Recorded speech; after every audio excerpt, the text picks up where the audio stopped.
Welcome to the Last Scout Show. Originating from the Okojo Frontier Studios on the Missouri-Kansas border in small-town rural America, the Last Scout Show is an Okojo LSR radio production. And now that we've got all that out of the way, the story coming up is just going to blow you away. When I read it, I could not believe it myself, and I thought I really got to bring it out here for everybody to see, because those of you that follow Last Scout Radio or the Last Scout Show know that I speak a lot on Venezuela, and watching the collapse of the socialist government in Venezuela has been quite a quite an experience to watch and learn about. I mean, the Chavez took over the oil companies. It was handed over to Maduro, and the economy's tanked. The people are starving. They've eaten zoo animals, for God's sake. I mean, that's just how desperate the situation is in Venezuela. And I bring that up, and I talk about it a lot, but we have got to see that socialism does not work. And Venezuela is a prime example. It's a classroom 101 on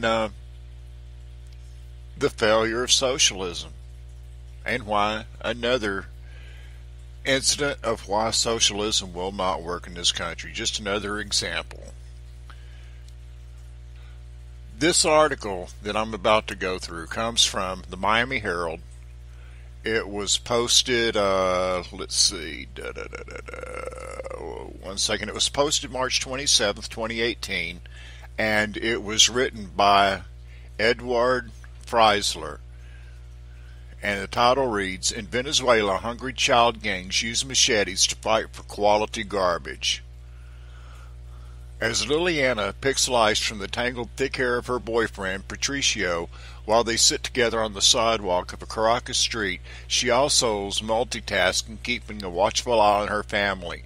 When a 10-year-old girl named Daniela kneels down to drink water from a puddle, Liliana reproaches her, urging her to have a sip from a juice bottle they've just found in a garbage bag. At 16, Liliana has become the mother figure for the gang of Venezuela children and young adults called the Chacao, or Chacao, something like that, Chacao. So if I mess up some of these names, please forgive me. The Chacao, named after the neighborhood they've claimed as their territory. The 15 members, ranging in age from 10 to 23, work together to survive vicious fights for quality garbage in crumbling, shortage-plagued Venezuela. Their weapons are knives and sticks and machetes. The prize? Garbage that contains food good enough to eat. Liliana has a quick, wide smile and goes by the nickname Caramello. She takes charge of each day for the group, deciding how much food for her family will consume and how much they will stash away for another day. She settles conflicts that flare up and gives a hug, a kiss, or a pat on the back as needed. "Caramello is my mommy and Paola is my aunt," declared Daniela, a newcomer who joined the gang about a month ago. "She left home," she said, "because there was not enough food to go around." The aunt she referred to, Paola, is just 14 and another member of the gang. Caramello, who asks that the full names of the group's children be withheld for fear that they will be targeted by police, has created a hierarchy within the Chacao gang. There's an inner circle that she calls the small combo. It includes her, Paola, and 7 other members who roam the city together to recycle black trash bags, meaning they search the bags for food and drinks. Whatever they find, they share. The rest of the gang is left outside of the leadership circle for various reasons: violent behavior, keeping food to themselves, or sometimes a personal dislike. But when it comes to defending their territory, all differences and antipathy are forgotten. Caramello convenes all 15 members into the big combo to present a united front to gangs from different neighborhoods. That's how Caramello's gang took control of Chacao Even though many members don't come from the neighborhood, including Caramello, who was born and raised in Yunquito, a Caracas neighborhood in the mountains about 10 miles away. A year ago, the gang was stationed around a small supermarket at a small centro commercial Ciudad Tamanaco that generates tons of garbage, but a feared rival gang from the neighborhood, Los Mercedes, also wanted the garbage. Caramello's gang was attacked and chased out of the zone, so they took their weapons, knives, slingshots, broken glass, and machetes, and seized the nearby neighborhood, Chicagua. At this point, we had had enough members and we were organized. We pushed the other group out of here, said gang member Patricio, 23, who added that the clashes with Los Mercedes group toughened them up. The reason for the violent takeover, which in a gang slang is called for a change of government, was simple and sad. Chicago's many restaurants offered a better chance to find food in the garbage. There are at least 10 gangs in the capital, social workers and police estimate. There were always children on the streets in Venezuela, but now we are seeing a new phenomenon. Kids who get more food on the street than at their homes, said Beatriz Tirado, who leads the Angeles de Calais, or Street Angels, a non-government charity. Tirado claims that all the Chicago gang members have homes where at least one parent lives. Our kids are finding ways to survive because neither in their homes nor in their communities is there enough food, explains social worker Roberto Patino, who has established 29 public diners all over the country to feed the hungry children. From Monday to Friday, the diners provide food for 1,000 kids every week. Patino said, even so, he believes that he isn't coming close to feeding all the children who need help, given the overwhelming number he sees on the streets. Experts estimate that in Caracas alone, they are in hundreds, if not thousands, of street children and young adults. And it's not hunger alone sending children onto the streets. Domestic violence is often cited. I left because I got beaten badly, Caramello says about her mother, a drug addict. Caramello has two aspirations now. She wants to become a criminal justice advocate or to open a candy store she would name Caramello's. A year ago, she had a miscarriage. Patricio was the father. The baby died, she said, as a consequence of a clash with a rival gang. A girl from another gang punched me hard in my belly. The next thing I remember was waking up in a hospital, Caramello recalled. Despite that, she returned to the gang, she said, to take care of her street kids. The gang must protect its own from rival gangs searching for food, but that works both ways. Sometimes the Chicago gang ventures into the more affluent neighborhoods of Caracas to look through what they call quality garbage bags. One of those territories in Los Mercedes with high-end restaurants that attract rich Venezuelans. Because of garbage bags that often contain leftovers and even untouched food, they are sought after by the number of the gangs.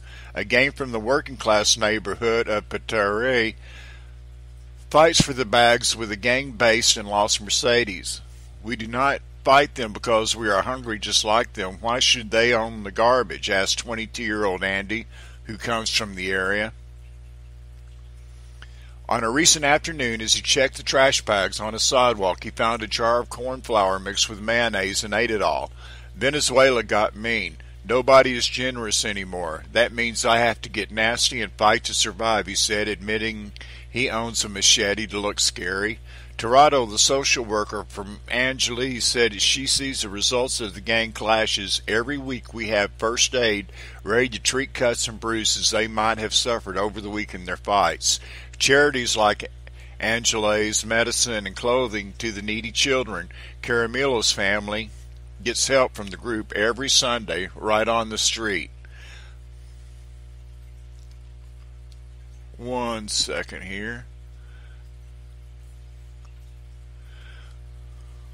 The gangs claim that in addition to skirmishes with other gangs, they are constantly harassed by police, often at the request of business owners. My clients are afraid of these gangs and they don't come when they see them hanging around, said the owner of a pizza restaurant on Francisco Miranda Street in Chicago. The man, who refused to give his name for fear of reprisal, believes the children manipulate people by trying to pull on their heartstrings. They, the children, smudged some dirt over their faces and put on tattered cloth to look miserable, the owner said. He said he calls the local police patrol to chase the gang away from his business, a measure that only works for the short term. Patricio, the oldest member of Caramello's gang, claims the police sometimes abuse him. They burn our shoes and sometimes break our fingers with a baton, he said. One high-ranking police officer who works in the Baruta district that includes affluent neighborhoods like Las Mercedes didn't want to be named out but said most officers just feel bad for the hungry children they see on the streets. There are some bad cops, but many others are just stunned by the tragedy of these children, he said. However, he added, some children are criminals who steal, assault people, and use drugs like crack, sometimes smoked in makeshift pipes made from parts of discarded plastic dolls. When you smoke, you don't feel hungry, explains Patricio. Will the members of the gang ever try to leave the street life behind? I will get out of the street only after my children have an opportunity for a better and happy life, Caramello said. And that concludes that argument of why socialism doesn't work in Venezuela. Last Scout Show. I'll be back right after this.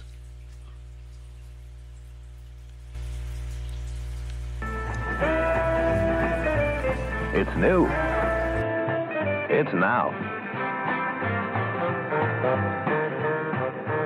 It's Flash Cube. Flash Cube? Flash Cube. Only with the newest Kodak Instamatic cameras. 4 full-power flashes in one tiny cube. Flash Cube. It's this way, man. Drop in a film. Get yourself a Flash Cube. Pop it on. Take 1. Take 2. Take 3. Take 4 flash pictures without changing bulbs. In color, of course. Newest Instamatic camera outfits from less than $18. Only from Kodak.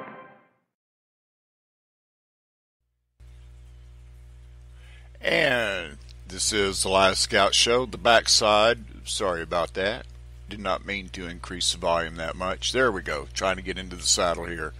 So, as you can see, socialism in Venezuela has not been a good thing.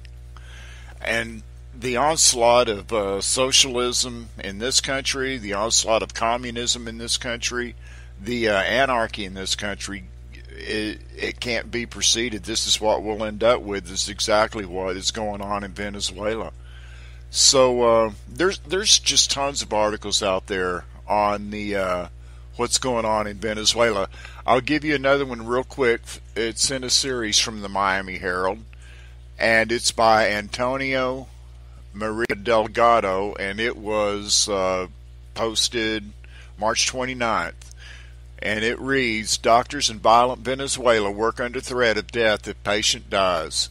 Junior Rodriguez is used to seeing death and violence up close because he's a doctor in a public hospital in Venezuela, one of the world's most dangerous countries. But the violence has been turning more personal for Rodriguez and the rest of the medical staff at the Dr. Luis Rosetta de Barcelona University Hospital in the eastern state of Anzoátegui. The staffers work under constant death threats made by relatives or friends of patients, some of them dangerous gang members, if the patient dies. Most of the time, that's the doctor's worst fear, and that the patient dies and the relatives take it out on him, Rodriguez said in a telephone interview. The threat of harm if the patient dies is always there. We don't have any kind of protection. You treat a person who turns out to be a criminal, and if that person decides to point a gun at you, there is nothing you can do.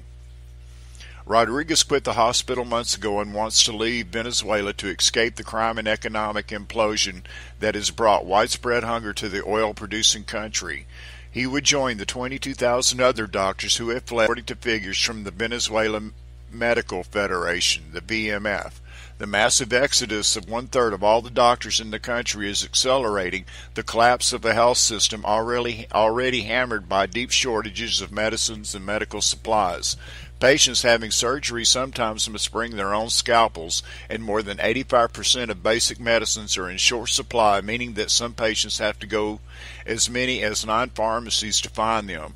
The shortages have been especially hard on patients with chronic diseases such as diabetes and high blood pressure, and those who need antibiotic or medicine for AIDS. Many medical professionals have decided that they simply cannot continue to work amid threats and shortages, as well as salaries that are often as less than $10 a month, not enough to buy 2 chickens.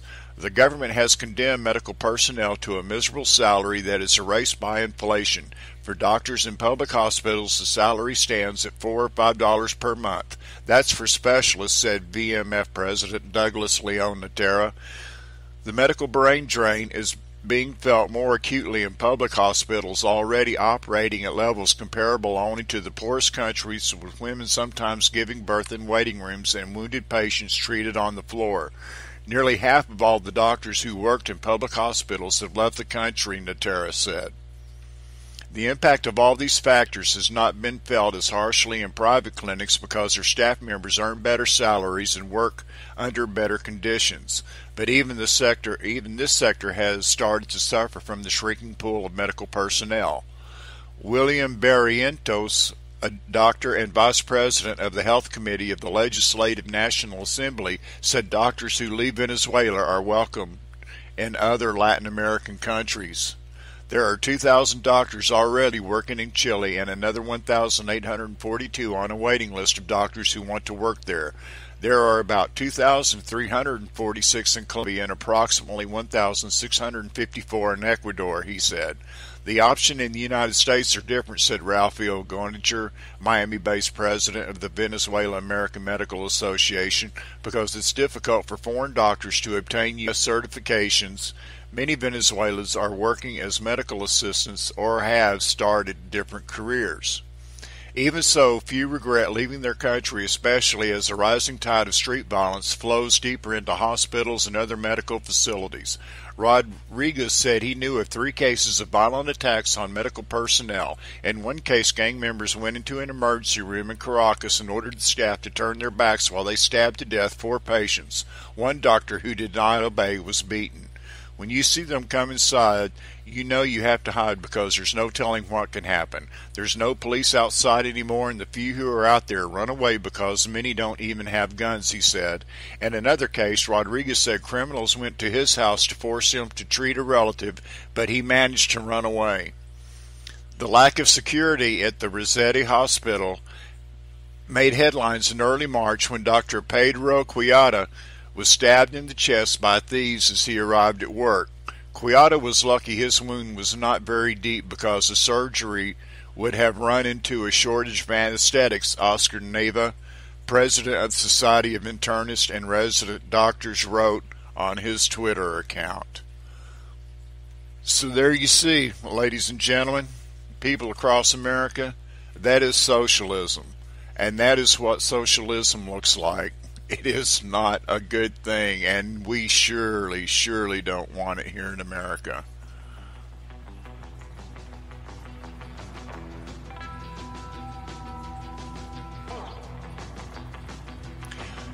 This has been the Last Scout Show. It is Easter weekend. I hope you all travel safe. I hope you all have a good time with your families.